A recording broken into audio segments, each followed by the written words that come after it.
Assalamualaikum warahmatullahi wabarakatuh. Perkenalkan, nama saya Ramadan Kuridatul Farisi dari Sistem Informasi Angkatan 18.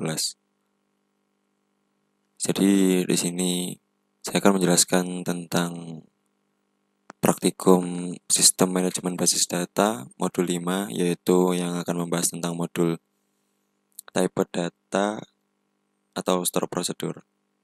Di sini mahasiswa memiliki tujuan untuk yang pertama memahami dan membuat store prosedur pada basis data. Lalu yang kedua, mampu menggunakan tipe data sesuai kebutuhan pada store prosedur. Untuk yang pertama, basis data yang akan kita gunakan ya ini adalah MySQL, yaitu kita masih menggunakan SAM. Kita aktifkan dulu SAM-nya karena saya sudah mengaktifkannya. Kita on-kan dulu apa aja sama MySQL-nya, lalu kita masuk ke dalam admin. Untuk yang pertama, database yang akan saya gunakan adalah database perpustakaan yang sudah saya buat. Di ini sisi tabel-tabel yang ada di database perpustakaan. Lalu lanjut ke modulnya, kita akan membahas tentang tipe-tipe data di sini. Jadi yang pertama, tipe-tipe data ini merupakan bagian dari variabel yang mempengaruhi perilaku variabel. Dengan tipe data ini bisa ditentukan nilai apa yang bisa disimpan di dalam variabel tersebut.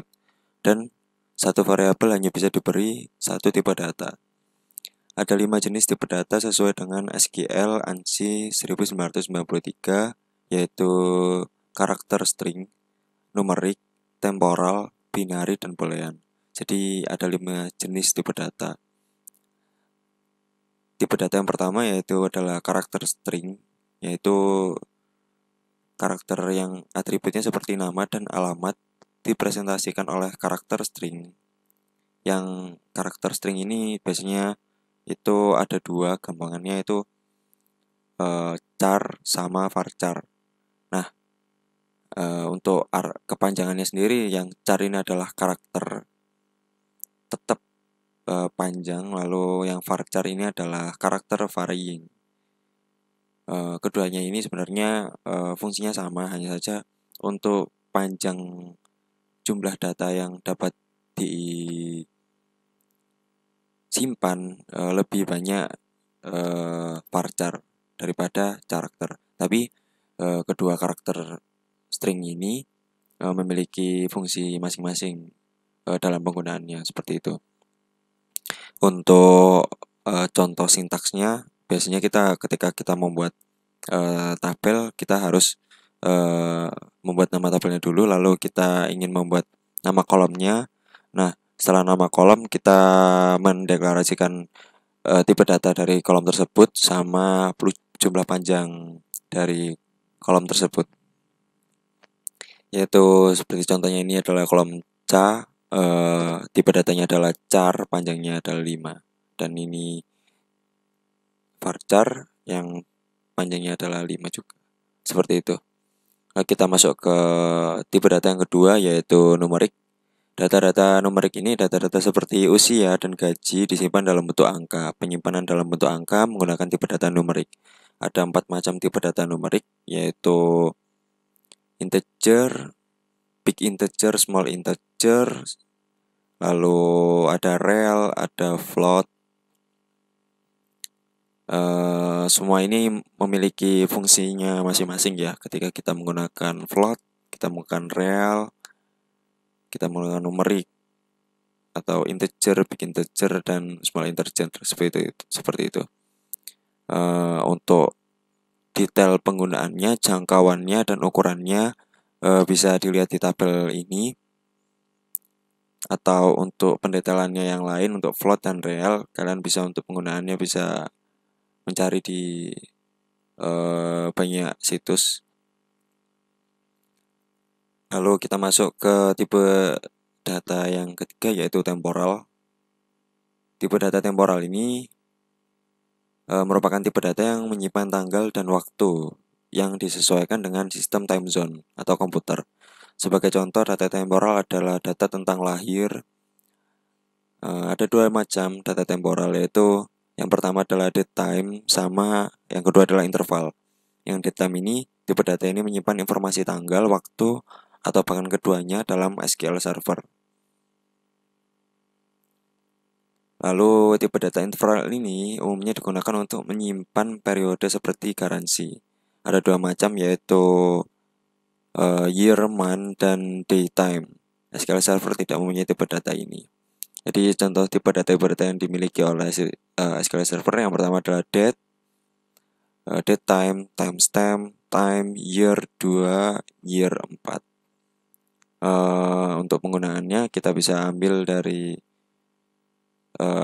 seperti penggunaan seperti tipe data seperti biasanya. Jadi kita buat kolom dat, lalu tipe datanya kita buat tanggalnya sekarang, time-nya juga sekarang, sama tipe data date time juga. Jadi tinggal kita ambil tipe datanya aja langsung, atau kita bisa menggunakan interval yang sudah ada, fungsi yang sudah ada di dalam SQL.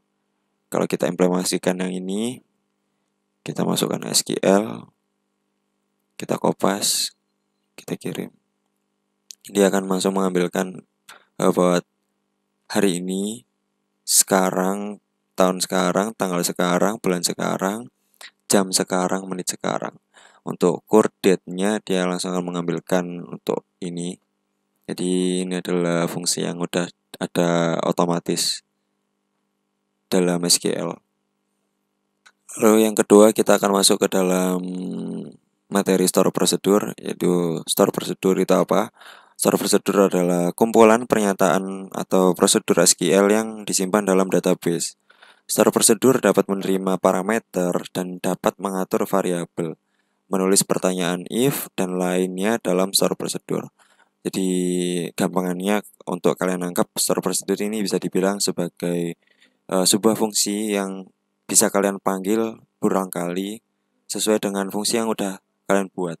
Jadi misal aku udah membuat fungsi insert data ke dalam tabel yang udah aku buat ke dalam satu tabel, lalu aku tinggal panggil fungsi itu untuk menambahkan data lain. Tidak harus memanggil dengan insert lagi, seperti itu. Untuk implementasinya kita lanjut.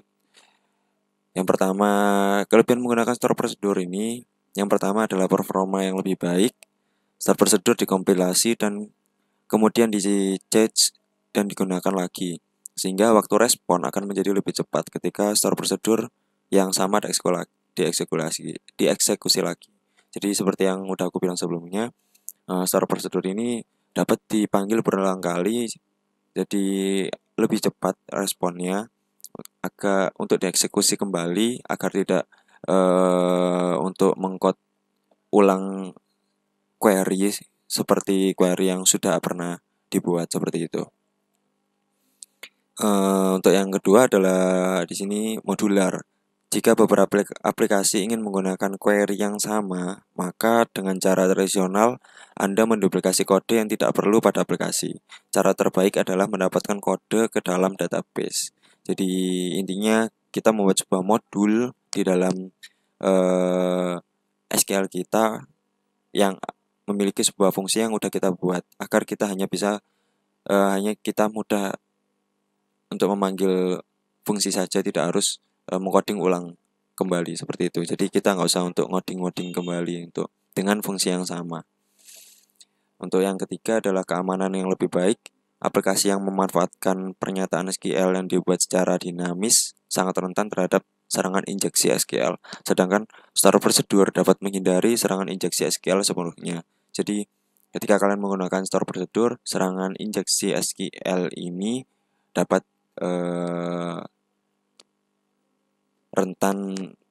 dapat digunakan agar kita rentan terhadap serangan injeksi SQL seperti itu.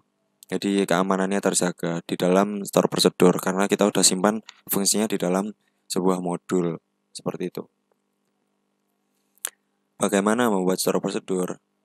Syarat wajib yang pertama dalam membuat sebuah store prosedur di sini adalah kita harus mengimplementasi dulu. Intinya kita gunakan yang namanya adalah delimiter di sini.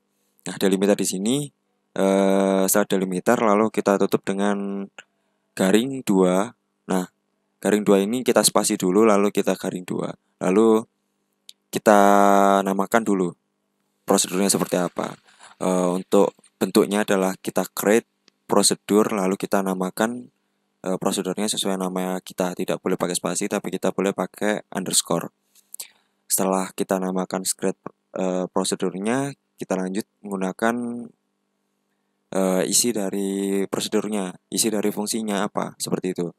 Jadi kita awali dengan begin, lalu kita isi query yang diinginkan. Mau kita isi select atau update atau insert atau delete, itu terserah kita. Intinya ini query yang akan kita isi di dalam fungsi prosedur ini.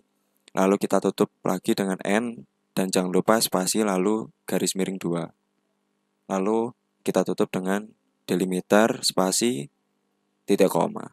Jadi untuk penerapan, untuk bentuk dari sebuah store prosedur itu insya Allah seperti ini. Teman-teman jangan lupa untuk spasi lalu garing 2, lalu jangan lupa ditutup di bagian query, dan jangan lupa ditutup di bagian delimiter dengan spasi juga. Dan jangan lupa ini juga. Jadi untuk implementasinya, untuk pemanggilannya, kita masuk untuk pemanggilan store prosedurnya yang udah kita buat. Untuk pemanggilannya seperti apa? Jadi kita hanya tinggal menggunakan call. Habis setelah call kita panggil nama store prosedur yang udah kita buat tadi. Jangan lupa dengan tutup titik koma.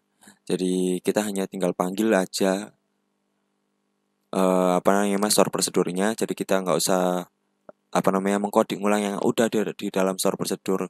Jadi kita tinggal panggil store prosedur berulang kali itu bisa. Contohnya seperti ini. Kita buat store prosedur yang isinya adalah select anggota yang aktif, seperti itu kan. Jadi kita udah buat nama store prosedur adalah anggota aktif di sini. Lalu ketika kita mau memanggil tabel anggota yang aktif aja, kita hanya tinggal panggil call terus nama store prosedurnya anggota aktif. Untuk implementasinya di database perpustakaan, yang pertama jangan lupa untuk delimiternya, lalu itu spasi, lalu jangan lupa untuk nama prosedurnya, mau terserah nama apapun, intinya tidak boleh pakai spasi. Lalu jangan lupa untuk menggunakan begin dan end. Di sini end-nya jangan lupa pakai spasi juga, dan jangan lupa garis miring 2. Lalu untuk query-nya jangan lupa untuk menggunakan titik koma untuk ditutup setelah menggunakan query-nya, seperti itu. Setelah end, lalu kita tutup dengan delimiter lagi, tapi kita tutup dengan titik koma. Jangan lupa spasi. Yang pertama, aku akan ngebuat sebuah prosedur dulu. Ini akan aku cut untuk pemanggilannya, kita kirim. Nah, di sini SQL sukses, dalam arti kita sudah membuat sebuah prosedur yang namanya anggota aktif, isinya ini seperti itu. Untuk ngecek prosedur di dalam MySQL, kita cek di routine di sini. Nah, di sini sudah dibuatkan sebuah prosedur di sini. Lalu untuk eksekusinya sebenarnya kita bisa lewat query atau langsung lewat sini. Karena ini adalah prosedur yang sudah kita buat. Jenisnya prosedur, kita cek dulu yang pertama. Nah, ini adalah query-nya yang ada di dalam tadi. Di sini hanya ada begin dan end ya, beda sama kayak tadi. Cuman untuk ngerubah query-nya kalian bisa ngerubah dari sini sebenarnya. Tapi kita coba eksekusi lewat sini dulu ya. Nah, di sini datanya yang ditampilkan adalah hanya data aktif, seperti itu. Untuk data-datanya itu sebenarnya data-datanya seperti apa? Kita cek dulu data-data di anggota. Data di anggota adalah ada data aktif dan belum di sini ya. Dan di sini ada data 0. Jadi kita bisa tampilkan 0 juga, bisa belum, bisa aktif. Lalu kita masuk lagi untuk ke pemanggilannya. Kita coba panggil lewat SQL ya pertama. Kita call anggota aktif. Ini prosedurnya. Kita kirim. Nah, di sini tampil juga kan data anggota yang aktif aja. Jadi ketika data ini akan bertambah, kita tinggal panggil aja prosedurnya. Walaupun datanya nanti akan banyak, nggak cuman ini data aktifnya, seperti itu. Jadi kita lebih mudah untuk pengecekannya, hanya tinggal memanggil modul yang udah kita buat di dalam prosedur, seperti itu. Lalu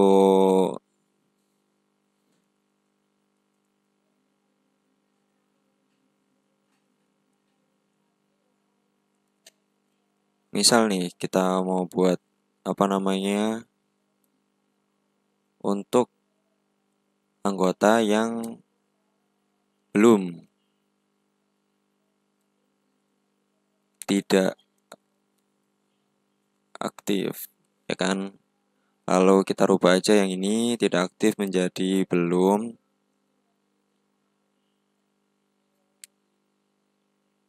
Terus kita panggil lagi fungsinya, store prosedurnya kita panggil di bawah.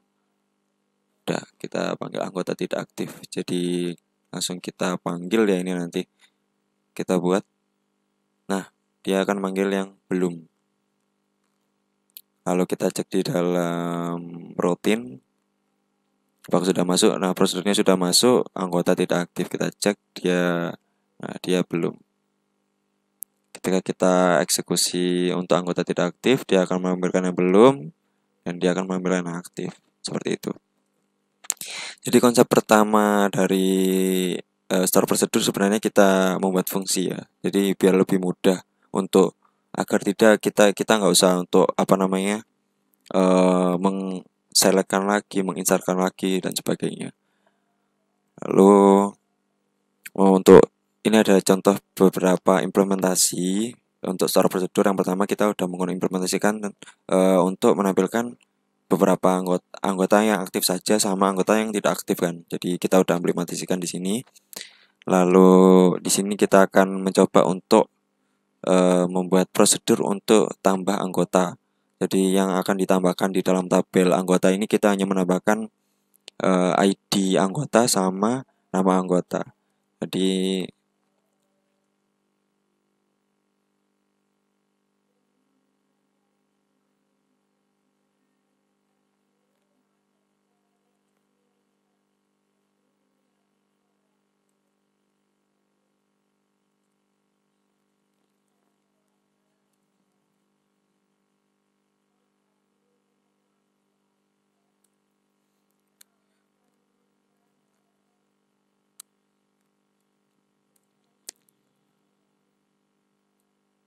Jadi di sini kita akan membuat prosedur untuk tambah anggota.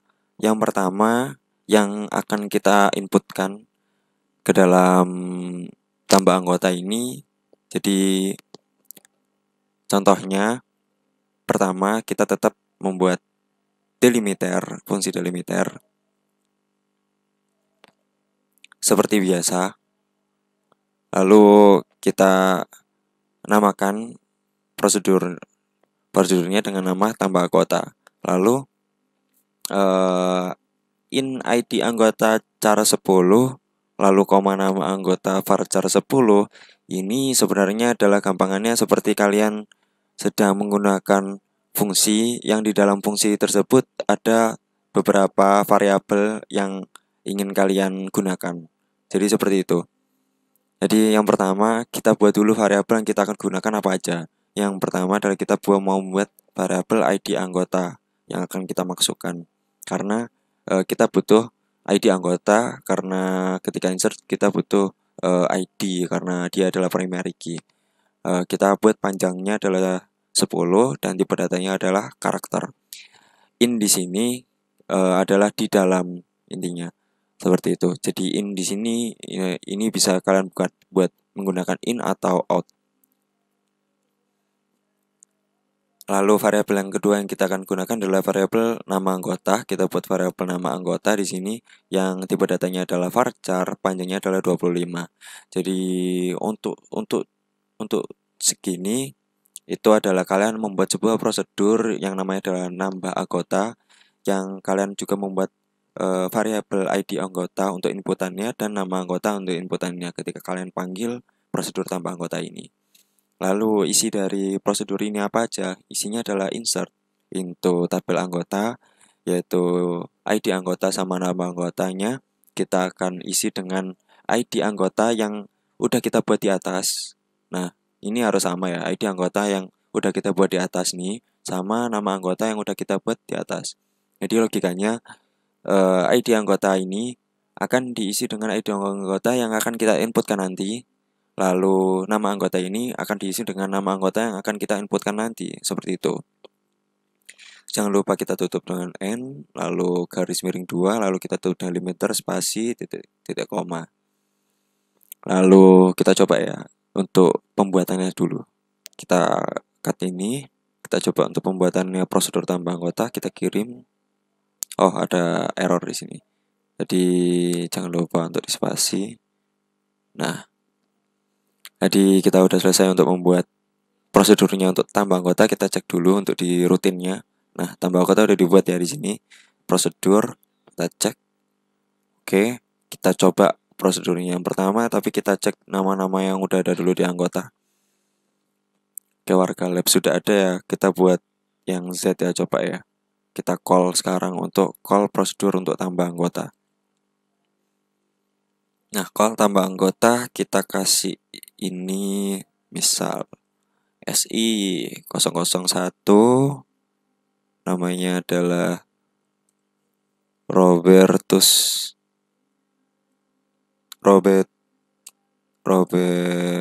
SI 18. Kita akan coba untuk nambah menggunakan langsung beberapa panggilan di dalam prosedur, jadi kita bisa insert otomatis insert banyak, intinya seperti itu. Jadi untuk penggunaannya biar lebih fleksibel tadi, kita akan buat panggil langsung 3 prosedur untuk tambah anggota, otomatis dia akan menambah anggota. Jadi yang pertama adalah Robert, yang kedua adalah Zafran, ketiga adalah Cak P. Kita coba kirim. Nah, di sini karena kita hanya menginputkan hanya untuk nama dan ID dan nama, otomatis di sini ada warning ya. Cuman di SQL itu nggak masalah kalau kalian cuman menginputkan hanya ID dan nama, selama primary key kalian itu kalian inputkan seperti itu. Jadi nggak boleh nol ya primary key itu. Kecuali kalian buat auto increment. Kita cek ya, ini data 3 ini udah masuk apa belum. Kita cek tabel anggota. Oke, udah masuk ya di sini ya. SI 001 Robert, SI 18, SI 002 Zafran, SI 003 Cak P. Jadi kalian tinggal panggil aja prosedurnya, otomatis untuk fungsinya insert, otomatis kalian tinggal inputkan aja apa yang kalian butuhkan, seperti itu. Kalau misal kalian butuh untuk menginputkan seluruhnya, ID, nama, angkatan, jadi kalian inputkan aja keseluruhan sama. Jadi agar apa ya, tidak menumpuk di charge dan lebih ringan dan lebih ada keamanan agar karena banyak dari hack keluar, seperti itu. Mungkin cukup sekian yang bisa saya sampaikan. Wabillahi taufiq wal hidayah. Wassalamualaikum warahmatullahi wabarakatuh. Semangat puasanya.